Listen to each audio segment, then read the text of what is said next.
আর মহান সম্বেগে নারী আমি অমৃতের অধিকারিণী আশীর্বাদ করো, যেন এই অফুরন্ত অমৃত দিয়ে নিপীড়িত ব্যথিত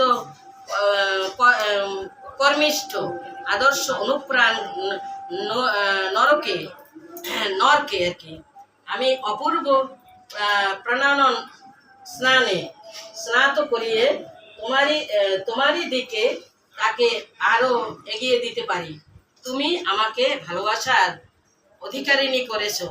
আমি আমার সব ভালোবাসা উজাড় করে দিয়ে তোমাকে সতেজ দীপ্ত জীবনময় দেখতে চাই। তুমি এই শুভক্ষণে আশীর্বাদ করো, যেন আমি এমনি ভাবেই আমার চলায় তোমাকে তোমার ইচ্ছাকে পূর্ণ করে মূর্ত করে তোমার মহান অভিযানকে অবাধ করে তুলতে পারি। আমার অস্থি বৃদ্ধির পরম উদ্দাতা, আমার প্রিয় পরম জন্মান্তরের